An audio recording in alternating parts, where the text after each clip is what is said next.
മസ്തിഷ്ക മരണം സംഭവിച്ചതിന് പിന്നാലെ അവയവങ്ങൾ ദാനം ചെയ്ത ജസ്ലിയയുടെ സംസ്കാരം ഇന്ന് നടക്കും. അങ്കമാലിയിൽ വെച്ചുണ്ടായ വാഹനാപകടത്തിലാണ് 19 വയസ്സുകാരി ജസ്ലിയയ്ക്ക് മസ്തിഷ്ക മരണം സംഭവിക്കുന്നത്.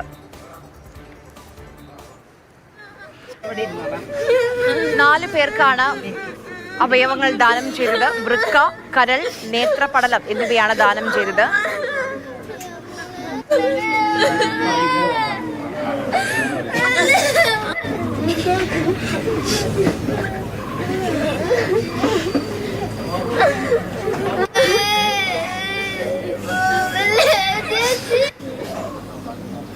സ്നേഹമോൾ നയനാൻ നമുക്കൊപ്പം ചേരുന്നൊരു സ്നേഹ, കണ്ടു നിൽക്കാൻ കഴിയാത്ത കാഴ്ചയാണ്. കുടുംബത്തിന്റെ, സുഹൃത്തുക്കളുടെ, അധ്യാപകരുടെ ഒക്കെ വേദന.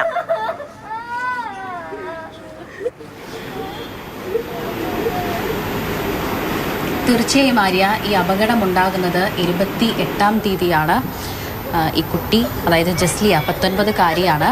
അങ്കമാലി മോർണിംഗ് സ്റ്റാർ കോളേജിലെ ബികോം 2ാം വർഷ വിദ്യാർത്ഥിനിയാണ്. പഠനത്തോടൊപ്പം തന്നെ കുട്ടി ജോലിയും നോക്കുന്നുണ്ട്. അങ്ങനെ ജോലി കഴിഞ്ഞ് വൈകുന്നേരം കോളേജ് ഹോസ്റ്റലിലേക്ക് മടങ്ങുന്നതിനിടെയാണ് XUV 700 കാർ ഇടിച്ച് കുട്ടിയെ തെറിപ്പിച്ചത്. അപ്പോൾ തന്നെ തലയ്ക്ക് ഗുരുതരമായി തന്നെ കുട്ടിക്ക് പരിക്കേറ്റിരുന്നു. ഉടനെ തന്നെ സ്വകാര്യ ആശുപത്രിയിൽ കുട്ടിയെ പ്രവേശിപ്പിക്കുകയും ചെയ്തിരുന്നു. കഴിഞ്ഞ ദിവസമാണ് കുട്ടിക്ക് മസ്തിഷ്ക മരണം സംഭവിച്ചത്. തുടർന്ന് 4 പേർക്ക് അവയവം ദാനം ചെയ്യുകയായിരുന്നു.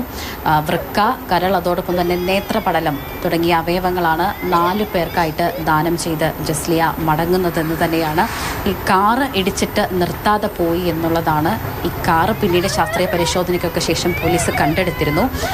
അതിരമ്പുഴ സ്വദേശിയായ തോമസ് ജോർജിൻ്റേതാണ് ഈ കാറ് എന്നാണ് കണ്ടെത്തിയത്. തോമസ് ജോർജിൻ്റെ മകനും അതോടൊപ്പം തന്നെ ചാലാക്കൽ മെഡിക്കൽ കോളേജിലെ ഡോക്ടറുമായ സിറിയക്കാണ് ഈ വാഹനം ഓടിച്ചതും അതോടൊപ്പം തന്നെ കുട്ടിയെ ഇടിച്ചു തെറിപ്പിച്ചതിന് ശേഷം നിർത്താതെ പോയതും എന്നുള്ളതാണ്. എന്നാലും അതീവ ദുഃഖകരമായ ഒരു സംഭവം തന്നെയാണ്. അല്പസമയം മുമ്പാണ് ജസ്ലിയയുടെ മൃതദേഹം കോളേജിലെ പൊതുദർശനത്തിന് ശേഷം എടവനക്കാടുള്ള വീട്ടിലേക്ക് കൊണ്ടുവന്നത്. ഇന്ന് വൈകിട്ട് 3 മണിയോട് കൂടി തന്നെ വൈപ്പിൻ പള്ളിയിലാണ് ഈ കുട്ടിയുടെ സംസ്കാര ചടങ്ങുകൾ നടക്കുക.